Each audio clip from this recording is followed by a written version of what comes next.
तो हम जा रहे थे खोपोली एक कैंप के लिए, क्योंकि बहुत पहाड़ चढ़ लिए, अब थोड़े सुकून की तलाश थी। इस कंपनी का नाम था हाइकर वुल्फ। नहीं, ये एक स्पॉन्सर्ड वीडियो नहीं है, बट ट्रस्ट में उनका मैनेजमेंट और हॉस्पिटैलिटी मुझे बहुत पसंद आई।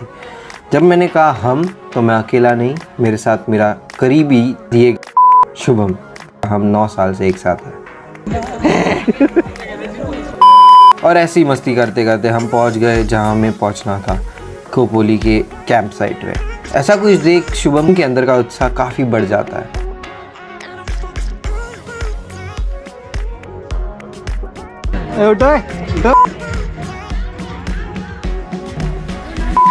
इंसान हम बदक को देते हो। तो ऐसे ही हम पूरे जगह को एक्सप्लोर कर रहे थे, एंड इतने में देखा एक ग्रुप वो स्पोर्ट खेल रहा था जिसमें हम थोड़े अच्छे थे, तो हम जुड़ गए उनके साथ।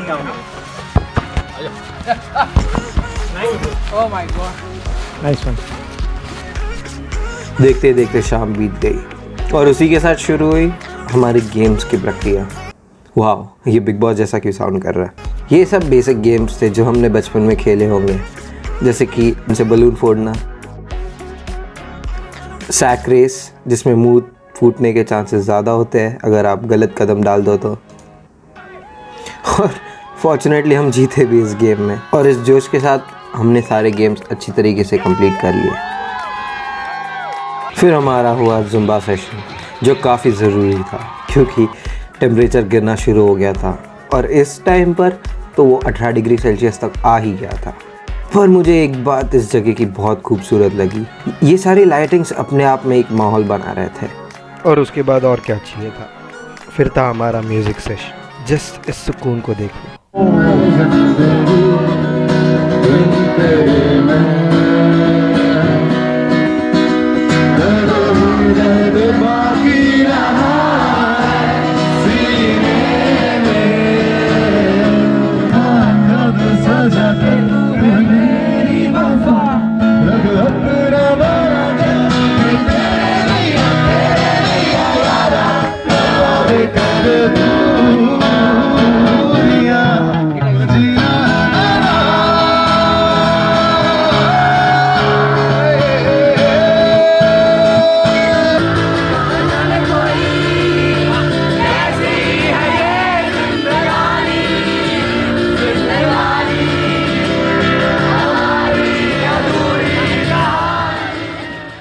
पर याद है जिस ग्रुप के साथ हम फुटबॉल खेल रहे थे, उन्हें हमारा जोश इतना पसंद आया कि उन्होंने हमें रात को अपने टेंट में इनवाइट कर लिया, और ये हमारी रात की बकचोदी चुलनी शुरू हो गई। टाइम दिखा रात के 2:17 को हम नटेला नहीं होता तो हम आइडेक्स लगा के खाते इसको। वो एक्सट्रीम तक हम आए नहीं अभी तक। क्या चाहिए? ओ माजा दिखा। ये देखो, हम अभी बाहर एक स्टॉल डालने वाले हैं। हाँ शिट।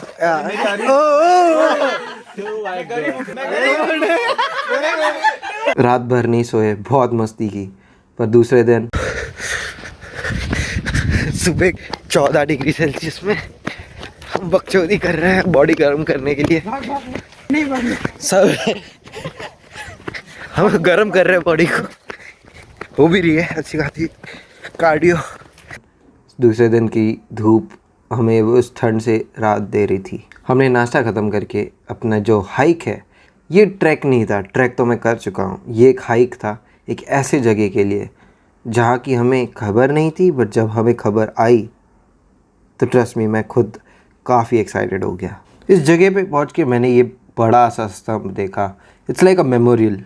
जब आप कोई चीज़ जीतते हो या हासिल करते हो तो यूजुअली एक स्तंभ लगाया जाता है उस चीज़ की याद के लिए। तो एज़ यूजुअल मेरी क्यूरियोसिटी बढ़ती गई और मैंने यहाँ के लोकल से तो पूछ ही लिया कि इसकी स्टोरी क्या है।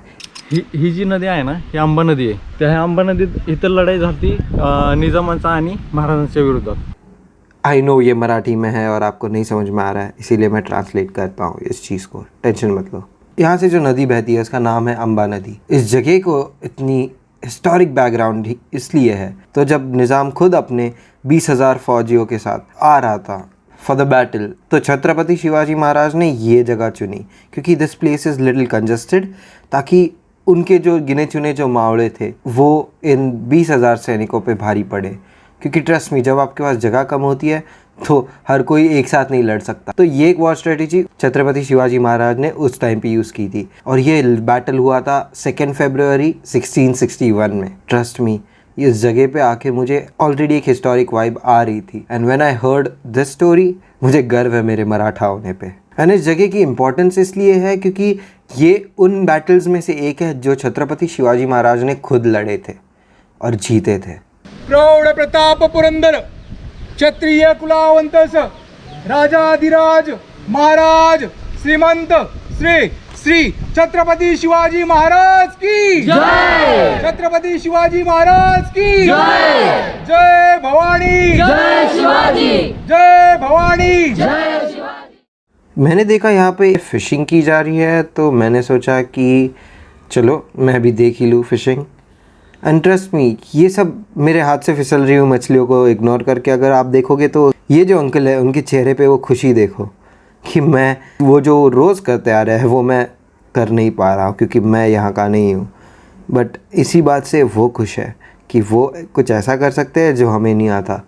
एंड इसी के साथ मैं भी उसी में ही खुश था। तो आते समय मैंने सोचा कि अभी इतना वापस चल के हमें नहीं जाना है तो कुछ हट के करते हैं।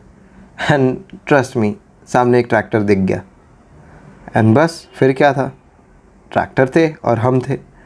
चढ़ जाओ ट्रैक्टर में, वकांडा फॉरएवर चिल्ला के हम चढ़ दिए उसमें। हमें प्रॉपर लोकल ट्रांसपोर्टेशन का लाभ उठाने का अवसर मिला।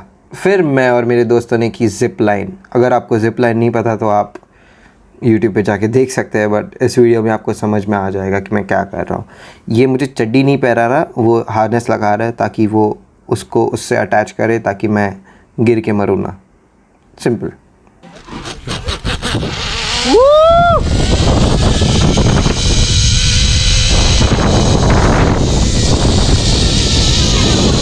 फिर थे मड एक्टिविटीज़ जिसकी मुझे भनक नहीं थी और मैंने ऑलरेडी फ्रेश हो लिया था, बट मुझे देख के बहुत मज़ा आ रहा था क्योंकि ये मड एक्टिविटीज़ में tug of war, obstacle run, सब चीज़ें थी। और ये देखो कैमरा के सामने चीटिंग करके भाग रहे हैं। और इसी के साथ समय आ गया था इस जगह को अलविदा कहने का। बट उसके पहले ये एक छोटी सी चीज़ है जो मैंने फर्स्ट नाइट पे रिकॉर्ड की थी, जो किसी को नहीं पता, बट ये मैं अभी बताना चाहता हूँ। ओके, तो अभी बज रहा है सुबह के 6:05। टेम्परेचर 14 डिग्री सेल्सियस है। एंड यूजुअली मैं ऐसे जगह पे आता हूँ तो काइंड ऑफ थोड़ा इमोशनल और एंथुसियास्टिक हो जाता हूँ। तो 2020 काफ़ी बुरी हालत में गया। बहुत सी चीज़ें गवाई, बहुत सी चीज़ें कमाई, अनजान लोगों से मिला, अपनों को थोड़ा और अच्छी तरीके से जाना। जितना हो सके उतना खुश रहा, जितना हो सके उतना खुशी बांटी। सक्सेसफुल लोगों से मिला, जो सक्सेसफुल बनने की जर्नी में है उनसे मिला।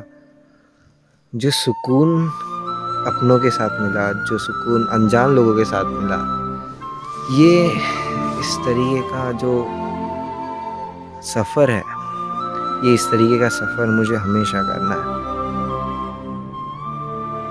फ़र्क नहीं पड़ता तुम कितने लोगों से मिले, फ़र्क ये पड़ता है कि जब वो किसी और से मिले तो तुम्हारा जिक्र कैसा करे कि वो मुझे मिला था, या इससे मैंने कुछ सीखा, या फिर इसको मैंने ऐसा कुछ सिखाया जो हमेशा मेरे साथ लाइफ में होगा।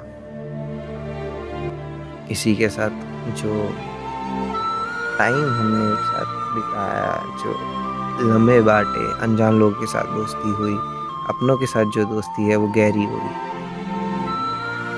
दोस्तों का सपोर्ट, रिलेटिव्स के तानों के बावजूद, पेरेंट्स का support as well as blessings के साथ साहिल केदारी 2021 के लिए पूरी तरीके से रेडी है।